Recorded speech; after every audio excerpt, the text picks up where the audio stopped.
मदन एक ऑटो चालक था और उसी से अपना गुजारा करता था। एक दिन वह ऑटो लेकर कहीं जा रहा था। अचानक ट्रैफिक पुलिस ने उसे रोक लिया और कहा, तुमने ट्रैफिक नियमों का उल्लंघन किया है, तुम्हें जुर्माना भरना पड़ेगा। मदन ने हैरानी से पूछा, मैंने कौन सा नियम तोड़ा है? पुलिस वालों ने जवाब दिया, या तो जुर्माना भरो वरना हमारे साथ थाने चलो। थाने का नाम सुनकर मदन को उम्मीद की किरण दिखी। उसने कहा, मैं मना नहीं दूंगा, मुझे थाने ले चलो। उसकी पत्नी कविता की 2 दिन पहले ही उस थाने में पोस्टिंग हुई थी। मदन ने अपनी पत्नी को ऑटो चलाकर पढ़ाया, लिखाया और इस लायक बनाया था कि वह इंस्पेक्टर बन सके। उसे विश्वास था कि कविता उसकी मदद करेगी और पुलिस वालों से पूछेगी कि उसने कौन सा नियम तोड़ा है। थाने पहुंचकर मदन को एक कुर्सी पर बैठा दिया गया। उसी समय इंस्पेक्टर कविता फोन पर किसी को डांट रही थी। मेरे नाम का गलत फायदा मत उठाओ, मैंने मेहनत से यह पद पाया है, आगे से मुझसे ऐसी उम्मीद मत रखना। इसके बाद वह बाहर आई और सिपाही से पूछा, इसे क्यों पकड़ा? सिपाही ने जवाब दिया, इसने ट्रैफिक नियम तोड़ा और जुर्माना देने से मना कर रहा है। मदन आशा भरी नजरों से कविता की ओर देखने लगा, लेकिन कविता सख्त लहजे में बोली, अगर यह जुर्माना नहीं देगा तो इसका ऑटो जब्त कर लो और इसे यहां से भगा दो। मदन यह सुनकर है क्या अन्याय हैरान रह गया। क्या जिस ऑटो से कमाकर उसने कविता को पढ़ाया और इंस्पेक्टर बनाया, आज वही उसकी रोजी रोटी छीन रही थी। कविता ने हवलदार से कहा, इसे यहां से निकालो और ऑटो जब्त कर लो। अगर इसे अपना ऑटो चाहिए तो कल कोर्ट से छुड़वा लेगा। मदन की आंखों में आंसू थे। वह मायूस होकर भारी कदमों से घर की ओर चल पड़ा। घर पहुंचकर मदन ने अपनी बुजुर्ग मां को पूरी बात बताई। मां, कविता इतनी बदल गई है कि उसने मुझे पहचानने से भी इनकार कर दिया। उसने मेरा ऑटो भी जब्त कर लिया, जिस ऑटो को चलाकर मैंने उसे डीएसपी बनाया था। मां दुखी होकर बोली, बेटा तुम्हें याद है जब शादी के कुछ दिन बाद ही कविता ने कहा था कि उसे पढ़ना है और हमें उसका खर्च उठाना होगा। तभी उसने हमसे जबरदस्ती की थी और हमने मुश्किलों के बावजूद उसे पढ़ाया, लेकिन आज वही हमें भूल गई। मदन का 6 साल का बेटा अपनी दादी के साथ ज्यादा समय बिताता था, क्योंकि उसकी मां हमेशा काम में व्यस्त रहती थी। अपनी अपनी मां से दूर ही रहता था और अक्सर दादी के साथ खेलता और उन्हीं के साथ सोता था। कविता को सरकारी क्वार्टर मिला था, इसलिए वह वहीं रहती थी और घर बहुत कमाती थी। अगले दिन कविता इंतजार करती रही कि मदन आएगा और ऑटो छुड़ाने के लिए कोर्ट के कागज लेकर आएगा, लेकिन मदन नहीं आया।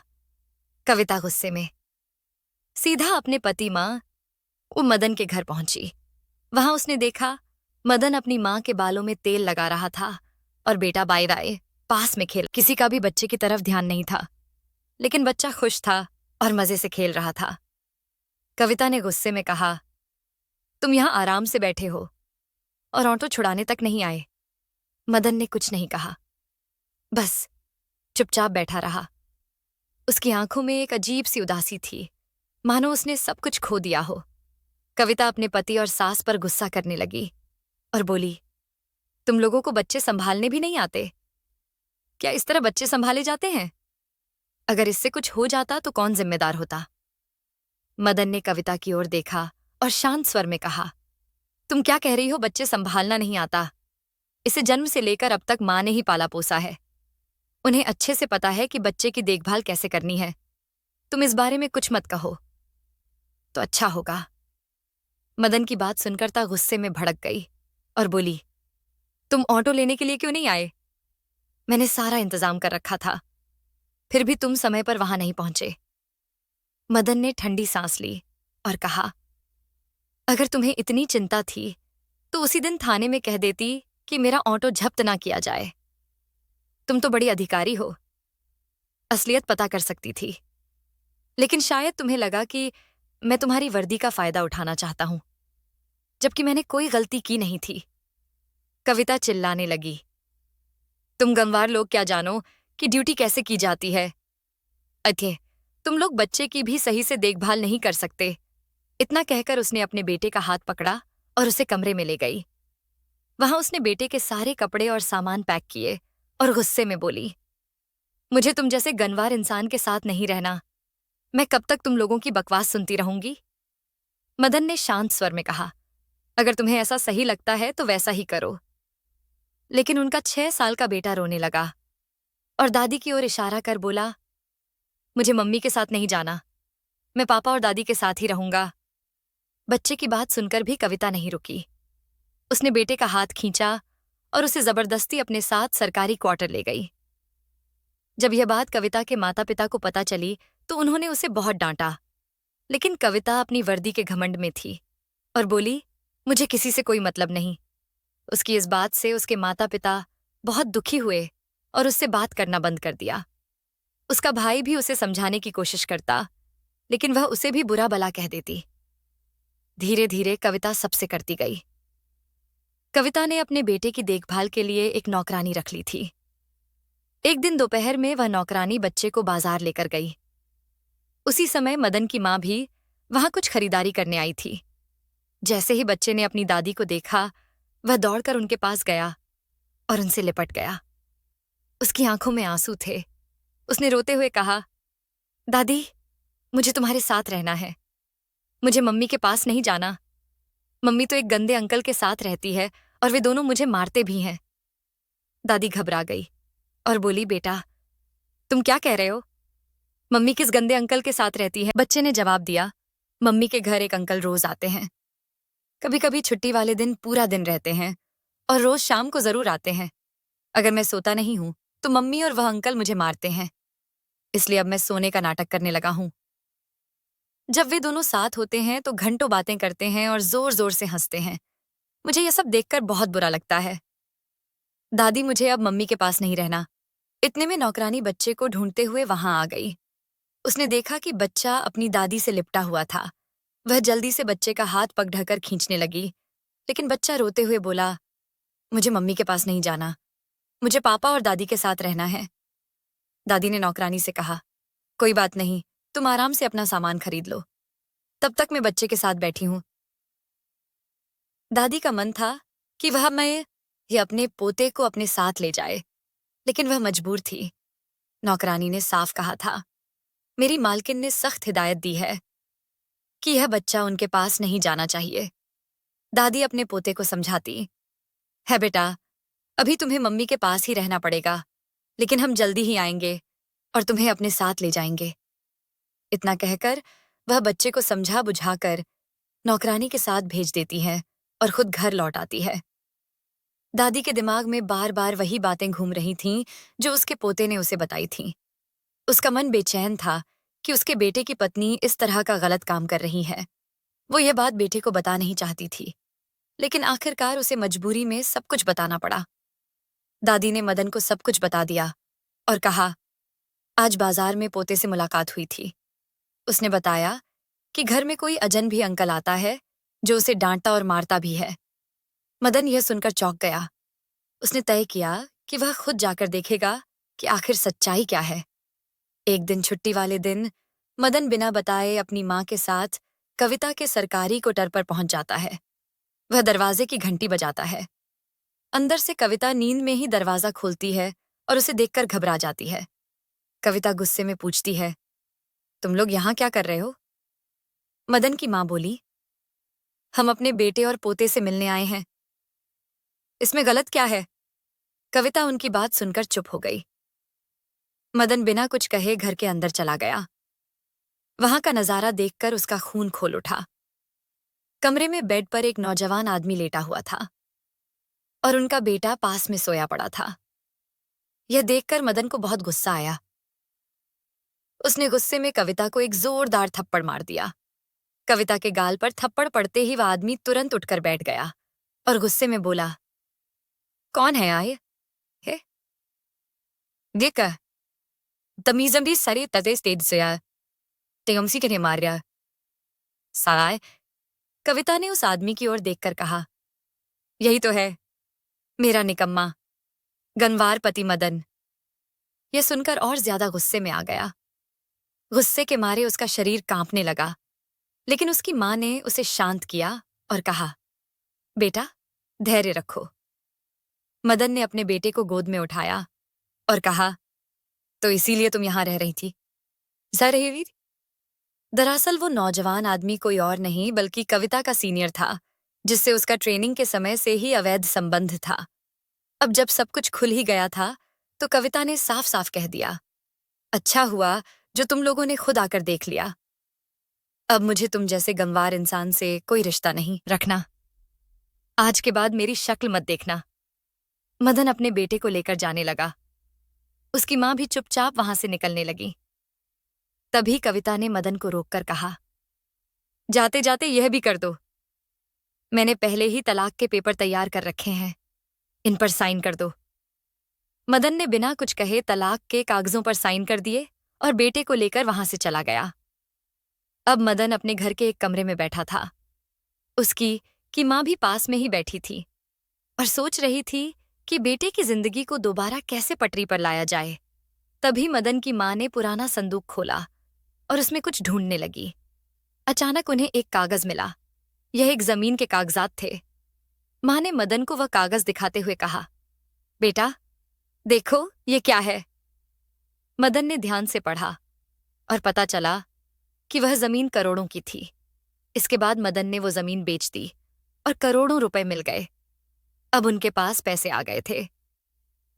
उन्होंने एक अच्छा सा घर बनाया। मदन पढ़ाई में बहुत अच्छा था, लेकिन अपनी पत्नी की पढ़ाई के लिए उसने खुद की पढ़ाई छोड़ दी थी। अब उसने फैसला किया कि वह अपनी पढ़ाई पूरी करेगा और एक अच्छा मुकाम हासिल करेगा। इसके बाद मदन ने फिर से पढ़ाई शुरू कर दी और अपने भविष्य को नई दिशा देने की ठान ली।